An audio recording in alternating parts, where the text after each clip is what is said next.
Hey friends, welcome back to Sassy AF TV and the Sassy AF audio experience, Season 3, Episode 2, How to Find Your Authentic Voice.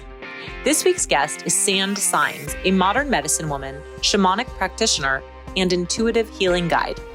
Sand and I had such a vibrant conversation about how women can learn to find their authentic voice through truly understanding our ancestral path and channeling who we are right now. In our ever-changing world, women have the opportunity to create radical change by taking some radical shape-shifting. Through her years as an intuitive guide and medicine woman, Sand explains how we each carry different medicines and how we can support our sisters by helping each other rise. Sand's wisdom moves me every time I hear her speak, and you will love what she has to say about sisterhood, authenticity, and the power of being ourselves. As Sand says, we may have lost our way, but we are coming back. We thank our ancestors and we thank Mother Earth. Get ready to hear some powerful truths. Welcome back to another episode of Sassy AF TV and the Sassy AF audio experience. I'm Hallie Avolio, and my guest today is Sand Symes. What an amazingly cool name, by the way. I might want to ask the story of that, but also she is a modern medicine woman. So I'm really thrilled to have Sand with us today to let her share her story, talk to us about the amazing work that she does. And I know that you guys are just going to love everything that we talk about. So Sand, welcome. Thank you so much for being here. I'm thrilled to have you on the show. Thank you so much for having me, Hallie, and hi to everyone who might see this.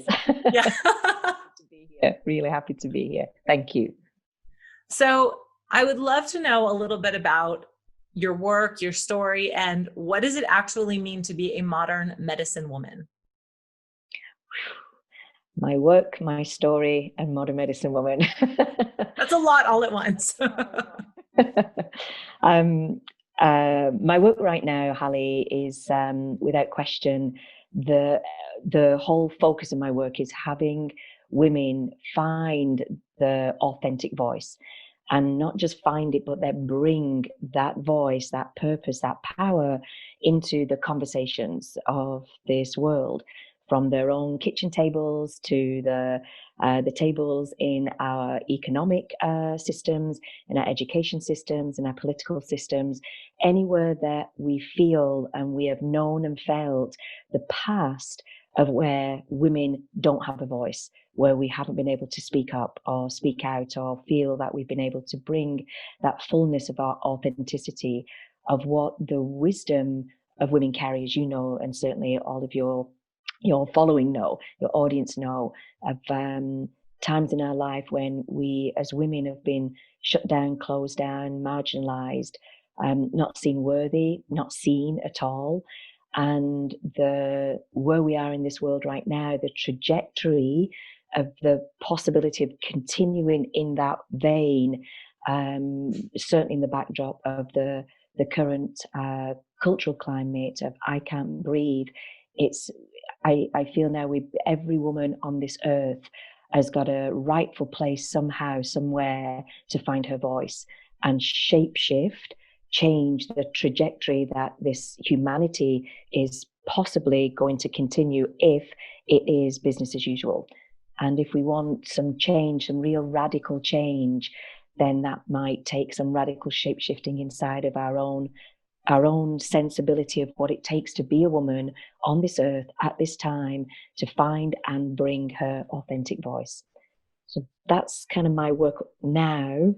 My story, let me start on this side of the thing. My story was as a little girl, I could see and hear and witness what I wodd call energies, which I learned years later, kind of 40 years later, that I could see beyond the veil of what is known as we call this in shamanic practices, as a shamanic practitioner myself, as on this side of the veil is an ordinary reality.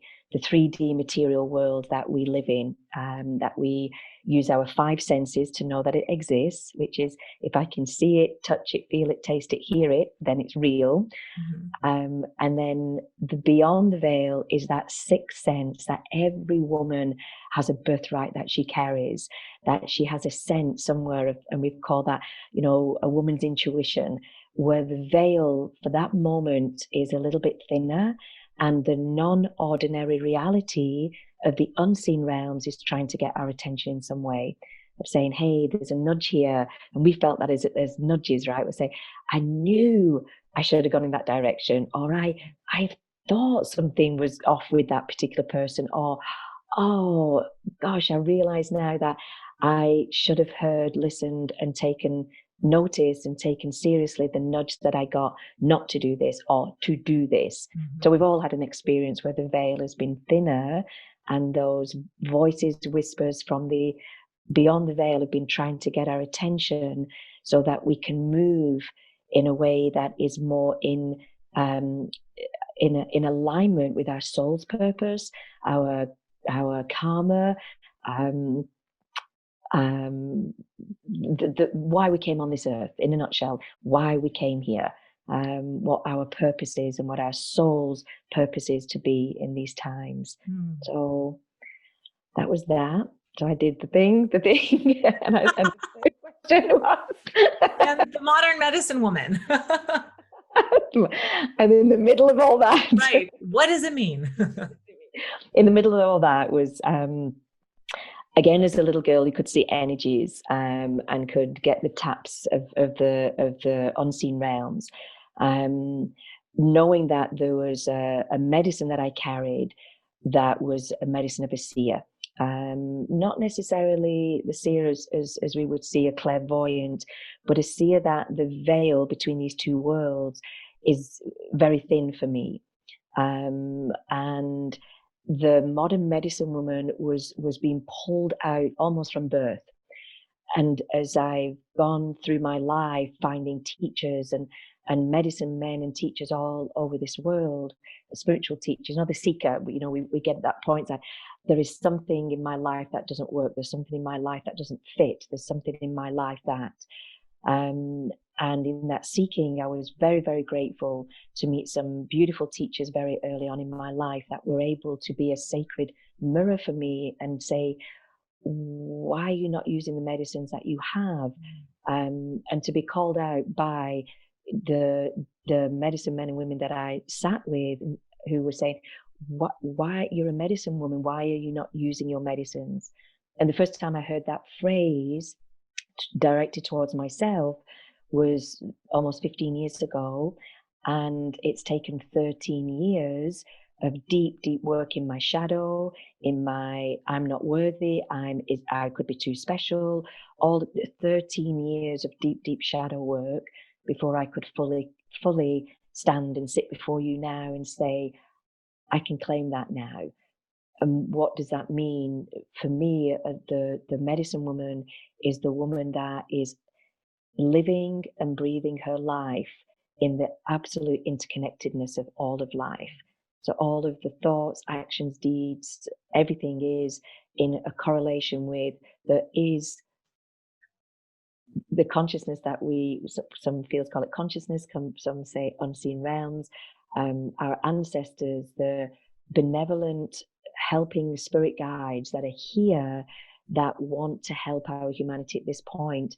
Can you let go enough of Sand the woman to sitting Sand the medicine woman to not only intellectually and understand that, yeah, that's a possibility, but to actually live in that in every moment of every part of your day. So you're deeply rooted in that ancient wisdom that everything really is interconnected, and all of your actions and your words and how you begin to live your life is in that medicine, in that powerhouse of a deeper knowing of I am woman, gender, woman called Sand. The wisdom keeper that I am has been handed down to me through generations and generations and generations, and to life itself, to have the medicines that I carry to be able to offer those in the world. So in a nutshell, really, Hallie, every woman is a medicine carrier on this earth. We all carry medicines. And to what degree we take that serious enough, not serious heavy, but serious, like there is something other and beyond this 3D world that we see. And there is definitely something other than the skin and bones that this body is made up of. There is an intelligence inside that once we tap into her, then in my life, my life changed forever when I just really bowed down to that intelligence and that wisdom, and gave up the fight. Wow. To that, which meant letting go of so many things, so much of personality, so much what anything that Sand thought it was the right way, just got burned very quickly. It was like, if you really are going to say yes to this, it was like the Tower card in the tarot. It was like, you've got to burn everything down almost to find the hollow bone, which is a statement, a saying, a prayer in shamanic, as a shamanic practitioner. We become the hollow bone so that something else can move through that space. So the medicine woman isn't Sand, the woman.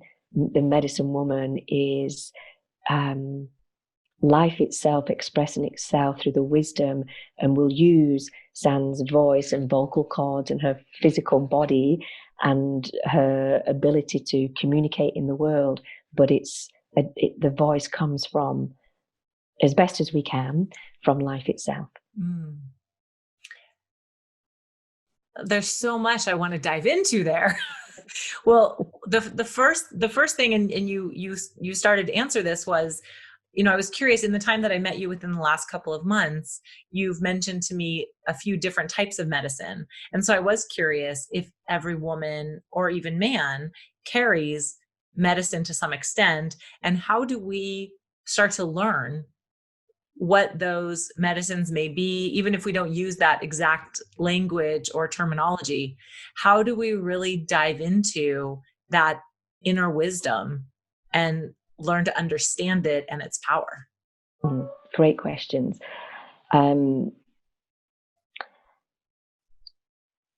could be an easy argument to for someone to pick up and say, okay, so what are the medicines that you carry? Tell me what they are. And as I speak, and I'm going to answer my own question in that, the listening could be, well, I don't hear those as medicines, I hear those as qualities. So as we're listening and going through this, I'm going to pick that thread up. So there are medicines that we have in our life that are poured into us from the moment we were born, and those medicines were almost like I was given this vision many years ago through Pachamama, Mother Earth, through plant medicine. And she gave me this vision over 10 years ago. And again, in that deep reverence to life itself of where that message came from, it's taken 8 years to come to a point where I can work with those realms and check in all the time. Is this what we were saying? Is this what you were saying? Is this the explanation, to bring that into this earth and into this 3D realm? So it took 8 years of pregnancy, of holding that medicine message of what was given to me 10 years ago. And how I was shown was, inside of you, sat with the medicine, she started to show me the medicines that I carried inside. And as Sand, started to argue while I was in the medicine ceremony, but these are my qualities, and the arrogance of, I know I carry this, and so she had something to say about that. You Sand, stop talking. Medicine, show you and listen and observe and witness and feel, and then go out. Like any message like that, that's so profound, it takes time to bring that through sometimes it can take time to bring that through into this material world. And as my argument with her was, I know these as qualities, because she was saying, you have, you have this, this huge gift of love. You have this huge unconditional love, and you have this, and you have that. And she was showing me what she was showing me, my sun medicines, because we carry sun medicines, as she was showing me, and moon medicines. And our sun medicines are the medicines that I call, they're like our Facebook medicines. They're the medicines that the perfect life. kindness and love and generosity and creativity, and we go, yeah, I carry those medicines. And what she also started to show me, she said, and you carry your moon medicines, which inside of me was my rage and my anger and my judgments, and my frustrations, disappointments. So she was showing me these medicines. And this was the aha moment. She said, and just like we would never see the moon in the sky without the sun, same. We would never fully see our moon medicines without the sun. And what she was showing me was, you'll stay in the dark. If we never had the sun to illuminate the moon, we'd never know. We might know she exists, but we wouldn't see her. Same here. You carry these medicines, but especially in woman, you have been shamed and blamed and shut down for demonstrating your moon medicines, for having your moon medicines be expressed in the world. And so you've learned how to shut them down, suppress them, and oppress them. And you are overly endowed in only showing up, wanting to be seen, valued, heard, loved, and respected for your sun medicines. And then took me on a journey throughout, hundreds and a couple of thousand years, all the way back where we started to move more away from our sun medicines and move more into our moon medicines, but got shut down as woman, got shut down for those. And it's like, I'll only love you if you are happy. I'll only love you if you're sassy. But I'll only love you if you've got this kind of sexy vibe going on, you've got this, or you can produce my children, or you're a good cook, or you're this, or you're whatever that was. And then the anger of the woman being shut down and oppressed is sat in the depth of her uterus, is how it was, because all her power is in her uterus. Why? Because in a woman's body, in her physiology, she knows how to carry life. And I know you heard me say this on the call on Saturday, but it's not about having children. It's a wider and more deeper aspect of that. Having children is one aspect of knowing how to carry life. But for woman, she knows in her physiology how to carry life, and therefore is deeply, deeply, deeply wired in how to care for life. So she's a huge protector of life itself, and she knows how to carry that inside.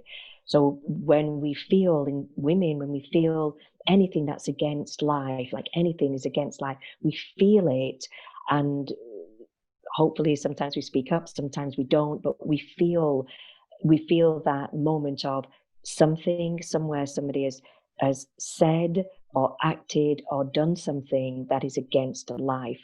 And we feel it, the woman feels it far more readily than a man does.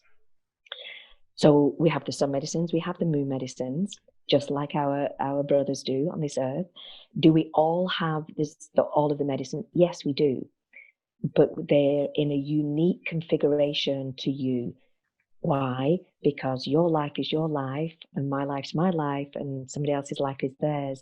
So you'll use, Hallie, at different times. You'll use your rage, or I'm not saying you. Well, you do have it. We all have it. But like my rage, I'll use my rage in one way. You'll work her through in a different way, and somebody else, brother will use rage somewhere else. So we all will start to use rage in a different way.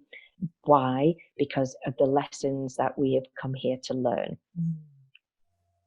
So we have people in our life, situations in our life, and circumstances in our life, from life itself, to find these medicines and know how to use them to navigate those points in our life when we really, really need to know how to curb the rage and know that it's also passion.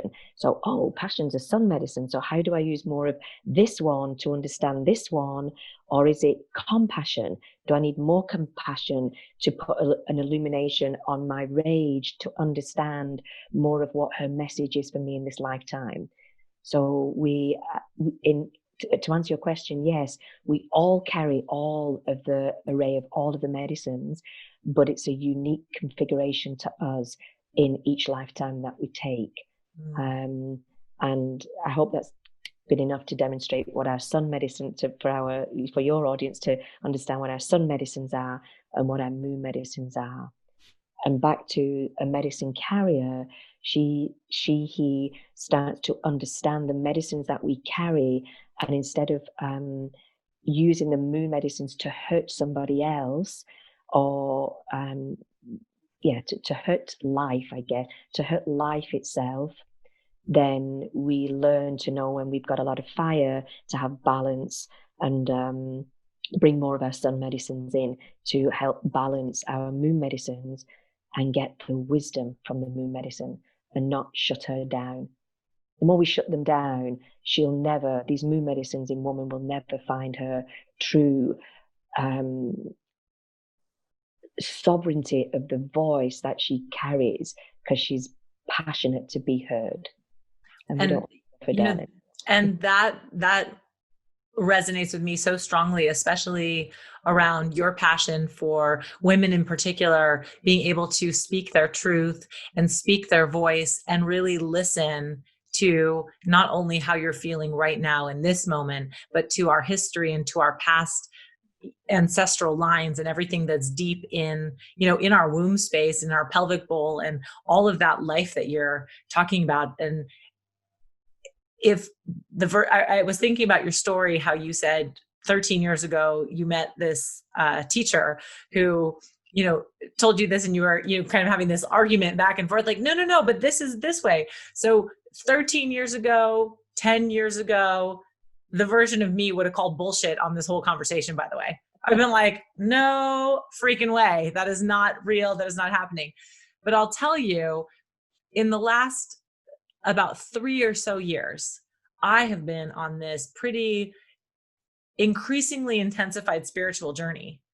And it's so fascinating how it all comes. And when you really lean in and you really surrender, and for whatever irony you want to put out there, I actually decided in November of last year, in 2019, that surrender was going to be my intentional word for 2020. And I don't know why it came to me, but it did. And I said, I need to surrender to the world and to the circumstances around me. And of course, I was thinking of it in a very micro level, like as in my world, I have to surrender. And as it's turned out, I've had to completely surrender to so many things, as many of us had to do. And when we resist, right, there's all this controversy and increased rage and drama, and then our voices are not heard. So I love how you speak to this ancient wisdom that we need to surrender to and really find within ourselves to whatever degree based on our own experience, and use that to hopefully elevate ourselves and raise our vibrations and to speak our truths in whatever way we can. And you've just named it right there, Hallie. It's the difference between medicines and qualities are the medicines come from an ancient wisdom. Qualities come from man/woman. Mm-hmm. Like, oh, you're sensitive, you're pretty, you're clever, you're this, you're that. And we gave oh, you're so kind, oh, you're so generous, but they've been given to us by another human being. Mm-hmm. So the distinction that I was shown with the medicines is the medicines are your birthright. Your medicines are what you came in with. You didn't get bestowed these medicines by another human being, thank God. So otherwise, we were also told that we were stupid, that we were ugly, that we'll never be good enough, and shut up. So thank God we don't have that. Another human being hasn't got the power to bestow what they tell us our medicines are. no, no, no. Those, you're telling me what my qualities are or what my qualities are not, depending on who's giving you the feedback. So the medicines are it's your birthright, it's your sovereignty. And another journey with medicine was, she said, if you see it like this, and that as the egg and the seed come together, which is the masculine, feminine, and create a child, create this beautiful gift of a child. And as that child is forming in the womb, the water that holds, the first element of water that holds this baby, for you when you were being formed, and me, and every one of us when we're being held by the water witnesses all of the medicines that are poured inside of us as we are forming inside the womb. And at the moment, the absolute moment, that is, the universe lines up, the stars line up, everything lines up for you to take your birth in exactly the right moment for you, then the water whispers, everything that you need is inside of you, and I will never leave you. I will pour myself inside of you, and I will be your guide, especially in the woman. So the water is inside of us. So the woman finds her wisdom keeper through the waters, through the ancient waters inside of her own moon medicines, through her moon cycles. So it's all set up so beautifully. But we've come so, especially in the Western world, and especially Western woman, we've come so far away from understanding the depth of wisdom that we carry, that we don't know ritual outside of a birthday or a wedding much. Mm-hmm. We've come so far away from those ancient teachings and rituals that we would have had, you and I, if we would have born in a different place, if mm-hmm. those rituals at birth with our mummies and our aunties and our grandmothers and wisdom keepers in our community, in our tribe, would have been bestowing that ancient wisdom in us right from the beginning. So we've lost our way a lot, but we are coming back for this time on this earth at this time. I believe you wholeheartedly, and I think about I think about the book, The Red Tent, which I'm sure you've read. And I think about how, women would come together during their, when they had their period, and they would be in the tent together, and they would bleed together, and they would honor their cycle, and they would really embrace all that made them a woman. Yeah. And clearly we don't do that anymore. And in fact, we try to do everything we can to push away our periods and the time of month when we're bleeding and our cycles.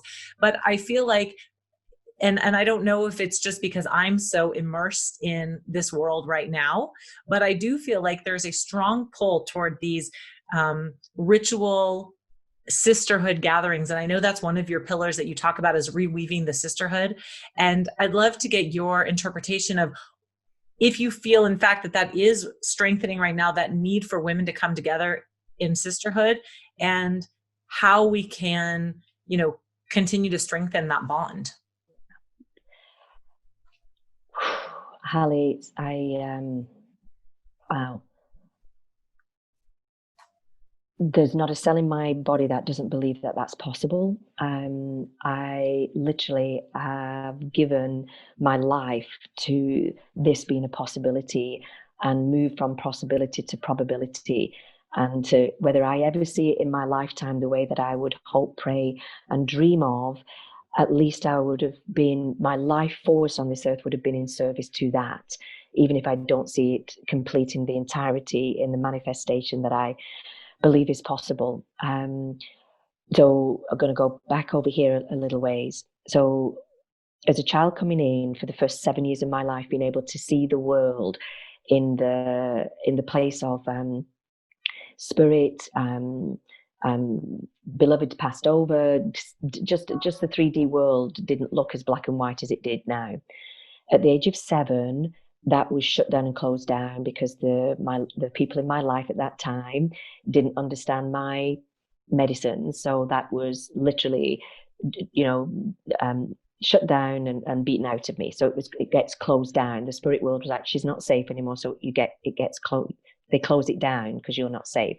And I was 7, so I didn't know how to be with that. And then very quickly, because I'm a child, you just adopt and adapt your life to pretty much a black and white life again, but that's just a color as a metaphor. But a lot of I did notice that the grass didn't seem as green, or that, it was like, it just didn't seem as good. But then life just continued.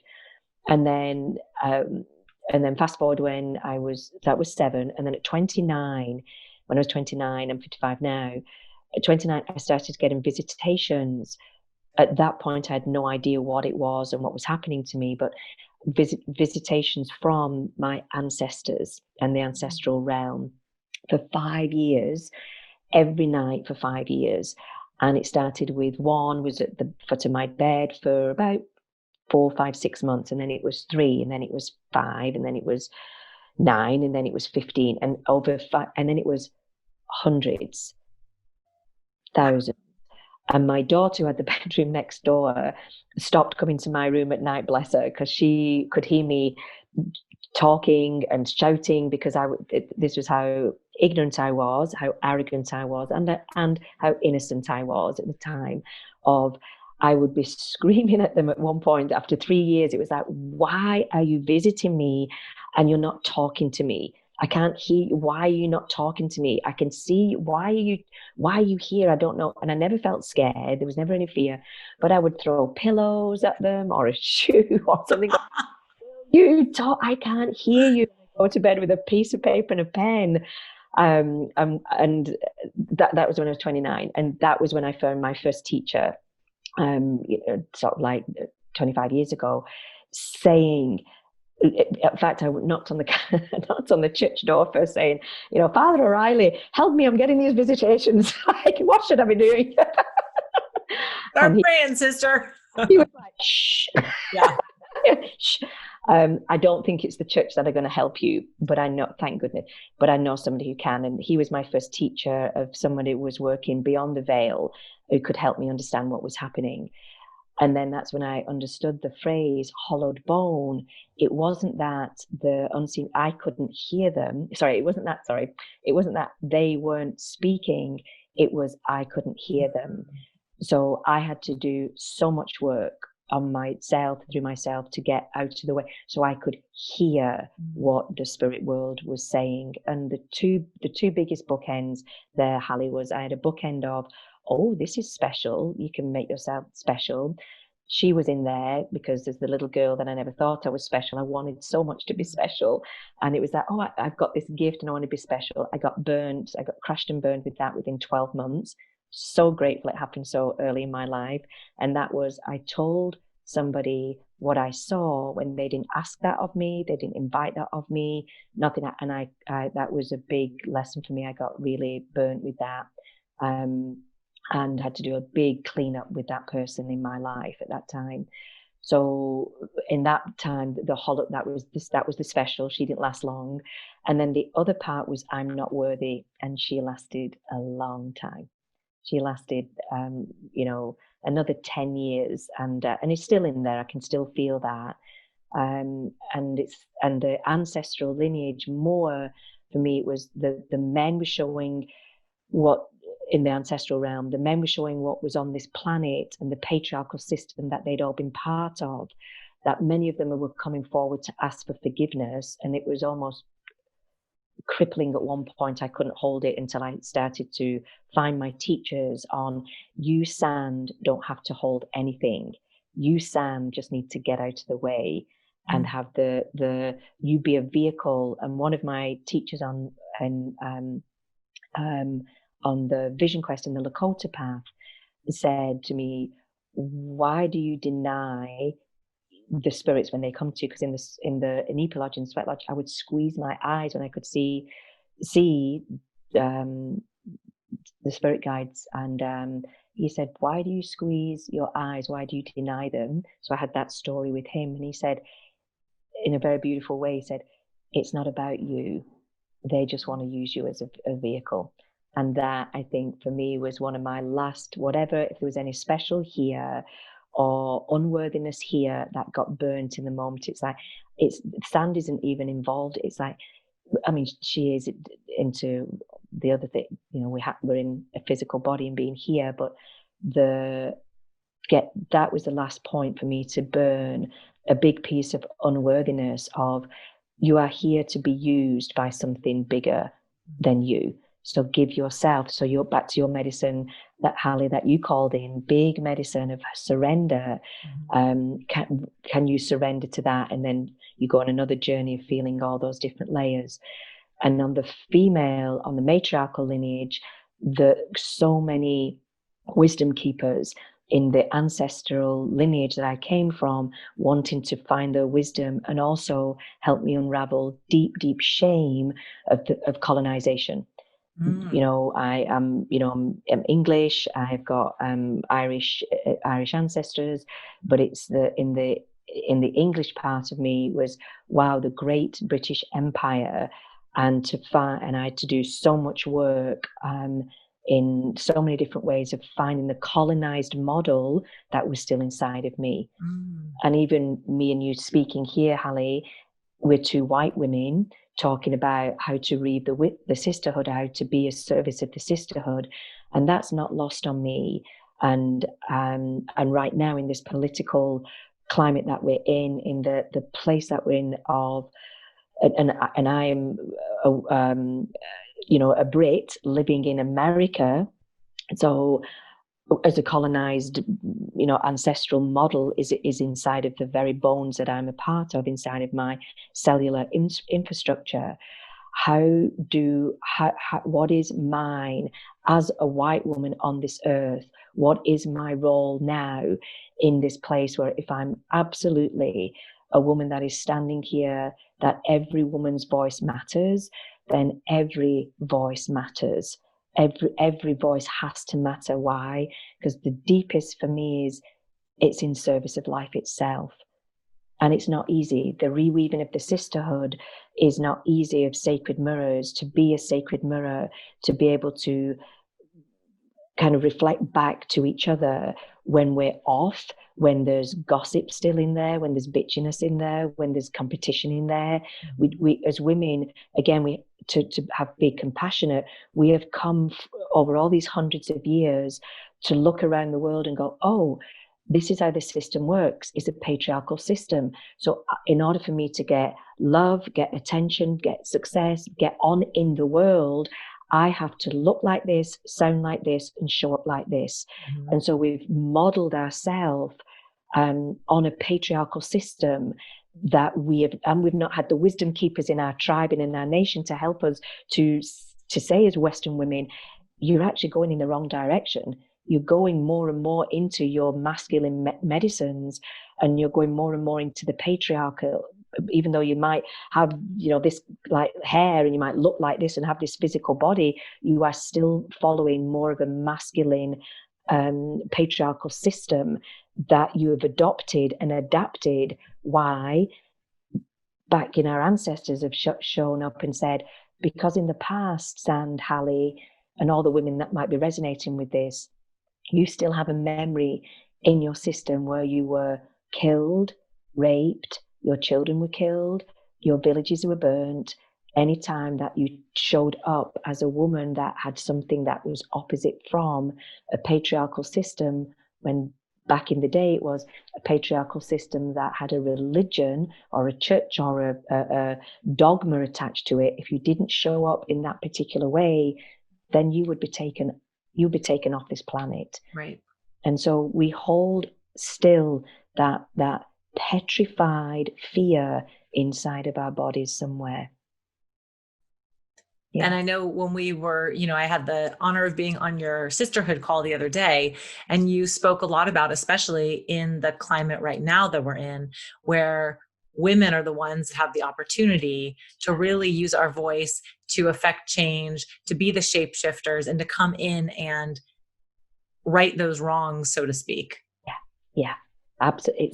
And that journey is, if the uterus is down here and the voice, our voice is going to come out of, the vocal cords and through the mouth, this journey from the uterus to here, this journey is an ancestral journey.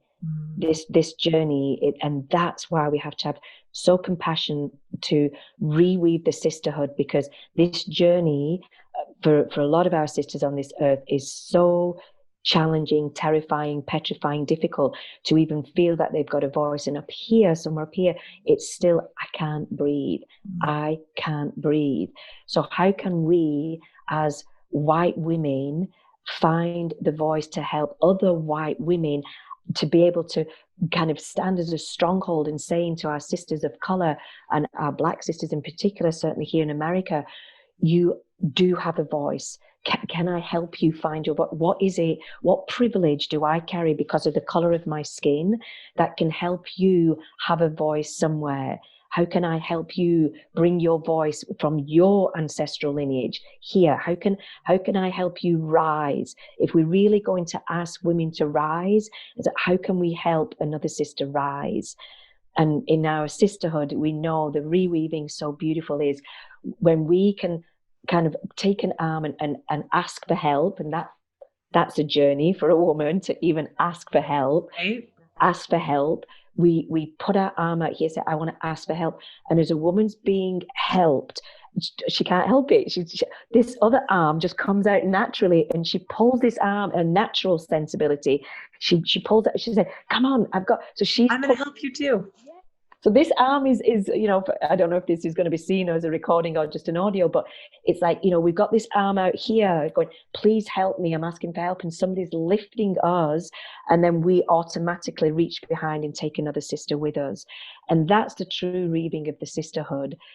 The way that we've adopted and adapted some of our ways of the world of showing up as women in surviving to some degree with this patriarchal system inside of us. For inside the sisterhood, it looks like competition, judgment, shut down, gossip, better than, comparison.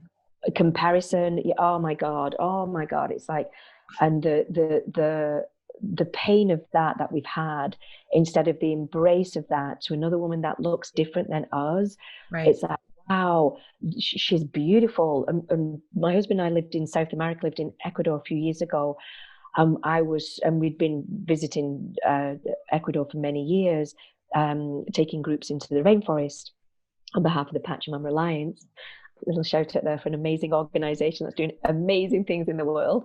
When you going down there, and the women just being this sassy, you said to talk about sassiness, is like seeing how a woman moves in a South American country like Ecuador, in her covaciousness and her beauty of who she is. Hallie, it was like, oh my God, just women enjoying themselves, looking and feeling in the beautiful physical infrastructure that they were given in their genes to show up and look the way they looked. It was like, God, it was one of the most striking times in my life to see woman embracing and loving the very fact of who she was as woman and what she looked like, and not try and shame herself or stuff her body into something else and try and make herself wrong by it. There was so much openness and acceptance and embracing of how, this beautiful way that Ecuadorian, women can their gene pool is this beautiful curvaceous shape that they are, and I think just so sexy. So that sounds amazing. Yeah. And as you and I do our work, and you're years ahead of me in terms of the commitment to the sisterhood and the work, but the intention around providing this space, holding space for more women to embrace who they are, to love each other as we are, embrace our differences, celebrate our differences, and really come together and do that. I love that outstretched hand metaphor of, reaching for one and leave no sister behind. That's right. Because that's where I believe the magic in the community and the coming together and all of it. So I know you and I share a passion and a great love for all that is possible. And I like how you said it, all that is probable. So it came from your ancestors, Hallie. There you go. So when you say I'm not as far on as you, it's like, hey, let's not even do that to each other. It's like, you came here to do this work, to be this, to bring this voice on this earth right now, whether you've been in it 4 seconds, 4 minutes, 4 hours, 4 weeks, 4 months, 4 years, or 40 years, it doesn't matter. We're finding that place on this earth to bring the voice of woman in all the ways that we can. It's so needed and so necessary for the world right now. I love that. And I'm glad that you have shown up in my life as a teacher and a guide, because already in the, the short physical time that we've known each other, I feel I've learned a lot of wisdom, from you and through you. And I know that will continue. So I'm very grateful for, for that energy that you bring in that space that you hold to teach. So thank you for that. Thank you, Hallie. And we thank our ancestors and yes. the Pachamama. Thank you, ancestors. Thank you, Mother Earth. Thank you, really. Really, truly. Yeah. I believe it. I feel it. I feel it deep down. Yeah. So if other people want to continue this conversation and get more connected with you and learn from you, Sand, how can they connect with you? Where should they find you? Sandsymes.com, and if you put something, I don't know what you do afterwards. I'll share all your links, but if you have any other things you want to share, go ahead. Just I guess a shout out to any woman that's listening here. If you are called and truly called, there's 2 particular pathways that I would love to share. One pathway, Hallie, is you came into the Saturday call, which is the Rise as She community, women only community. It is a paid membership, and that's our vehicle of having our voices and our expressions of our voices be heard in a way that we move through the 5 pillars. And I'll go through these real quick because it's on the website, and I don't want to bog people. I'm not a great lover of the invitation to guests when they go so overboard into who they are and what they are. You can find it all on the internet, so go there. But real quick, it's the unseen realms, the sisterhood, reweaving the sisterhood, and then finding the voice and the feminine essence, which is the waters that I just spoke of. And I forgot the other pillar.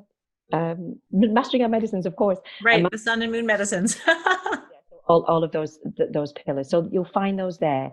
But the Rise as She community move through those 5 pillars constantly, and we have a theme, if you like, a medicine every month. And last month it was finding and expressing your authentic voice, and this month it's the medicine of re-choosing, of how are we going to re-choose. So it's a beautiful way of women coming together saying, I don't even know what that medicine means right now. Or another woman saying, I absolutely have got this medicine, and for me it means this, and I'm re-choosing this, and I am not re-choosing that.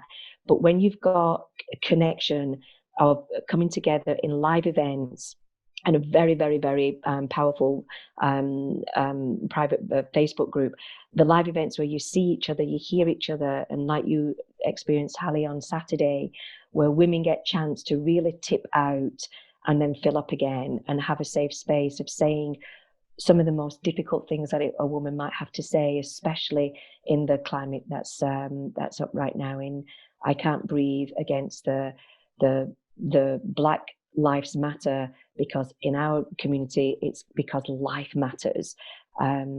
So those are difficult conversations we're having now as white women, as sisters of color, and as Black women in our community. So that's one way. And then the other one, if a sister is really, really, really saying, oh my God, I'm getting nudges from my ancestors, I'm getting pushed, this woman, I want to spend a deep dive with her, then if you really, and I have to say this really clearly, you have to be 110% ready for that. If you really want to come into that deep dive to master your medicines and really understand the unseen realms and what your ancestors are saying, and find your spirit guides and find the purpose, what you came here to do. And I only ever take 12 women on that. If that's something that you are interested in, that will start in the middle of September. The next deep dive will start there. And that is an application process and an interview process. And I say this with no arrogance. I say this from the deepest place, that when a sister is really ready, Hallie, I will bend over backwards and do everything she can and pour everything into her and through her and be everything I can be for her, that she's ready, that she comes through that process, through that journey,